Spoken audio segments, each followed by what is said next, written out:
ഭൈരവ, രുദ്ര, ദിവ്യാസ്ത്ര, ശക്തിബാൻ. മാസങ്ങൾക്ക് മുമ്പാണ് ഇന്ത്യൻ കരസേനയുടെ ഭാവി പോരാട്ടങ്ങൾക്ക് വേണ്ടി പുതിയ യൂണിറ്റുകളുടെ പരിഷ്കരണം നടന്നത്. വർഷങ്ങൾക്ക് ശേഷമാണ് പരമ്പരാഗത ശക്തികളോട് ആധുനിക യുദ്ധതന്ത്രങ്ങൾ കൂട്ടിച്ചേർത്ത് ഇന്ത്യൻ കരസേനയുടെ ആക്രമണ പ്രതിരോധ ശേഷി വർദ്ധിപ്പിക്കാൻ ലക്ഷ്യമിട്ടുള്ള പദ്ധതികൾ നടപ്പാക്കുന്നത്.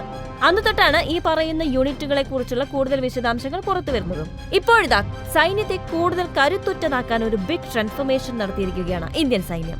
അടുത്ത 6 മാസത്തിനുള്ളിൽ 250-ൽ പരം സേനാ അംഗങ്ങളുള്ള 25 ഭൈരവ് ബറ്റാലിയനുകളെ അണിനിരത്താൻ ഇന്ത്യൻ ആർമി പദ്ധതി ഇടുന്നുവെന്ന് ഇന്ത്യൻ ആർമിയുടെ infantry director general lieutenant general Ajay Kumar പറഞ്ഞു. ഇതിൽ 5 ബറ്റാലിയനുകൾ ഇപ്പോൾ പൂർണ്ണമായും പ്രവർത്തനക്ഷമമാണെന്നും 4 അതിന്റെ പ്രവർത്തന വേളയിലാണെന്നും ബാക്കിയുള്ള 16 അടുത്ത 6 മാസത്തിനുള്ളിൽ പ്രവർത്തനക്ഷമമാകുമെന്നുമാണ് ജനറൽ അജയ് കുമാർ പറഞ്ഞിരിക്കുന്നത്. ചൈനയുമായും പാകിസ്ഥാനുമായുമുള്ള അതിർത്തികളിൽ ശേഷി വർദ്ധിപ്പിക്കുക എന്നത് തന്നെയാണ് ഈ നീക്കം ലക്ഷ്യമിടുന്നത്. എന്നാൽ ഈ ഭൈരവ് ബറ്റാലിയനുകൾ യഥാർത്ഥത്തിൽ എന്താണ്? അവ ഇന്ത്യൻ സൈന്യത്തിന്റെ പ്രവർത്തനശേഷി എങ്ങനെയായിരിക്കും വർദ്ധിപ്പിക്കുക? നോക്കാം.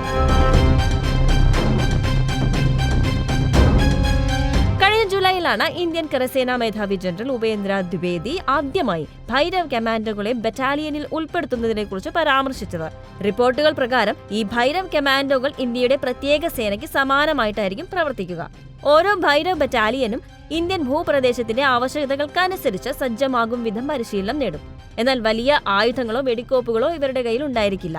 അതിർത്തി കടന്നെത്തുന്ന ശത്രു സൈന്യത്തെ രഹസ്യാന്വേഷണത്തിലൂടെ വീക്ഷിക്കുകയും അവരുടെ പ്രവർത്തനങ്ങളെ തടസ്സപ്പെടുത്തുകയും ചെയ്യുക എന്നതാണ് ഭൈരവ് ബറ്റാലിയന്റെ പ്രധാന ജോലികൾ. അപ്രതീക്ഷിത ആക്രമണങ്ങൾ, കലാപത്തെ ചെറുക്കൽ, അതിർത്തി പെട്രോളിംഗ് തുടങ്ങിയ ദൗത്യങ്ങൾ നടത്താൻ ഈ ബറ്റാലിയന് പരിശീലനം ലഭിക്കും.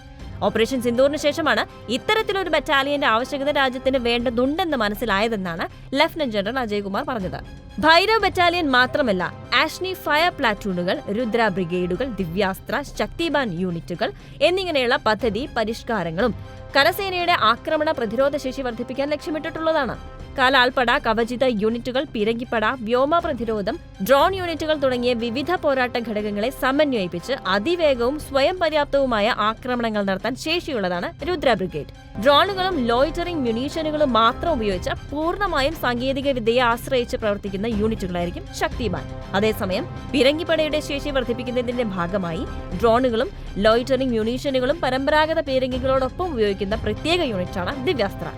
അതെ, ഓപ്പറേഷൻ സിന്ദൂറിൽ ഇന്ത്യയുടെ ശക്തി എന്താണെന്ന് ലോകം കണ്ടറിഞ്ഞിട്ടുള്ളതാണ്. ഇനി ലോകം കാണാൻ പോകുന്നത് അതിനുമപ്പുറമുള്ള ഒരു ഇന്ത്യയെ ആയിരിക്കുമെന്നാണ് പുതിയ പരീക്ഷണങ്ങൾ നൽകുന്ന സൂചന.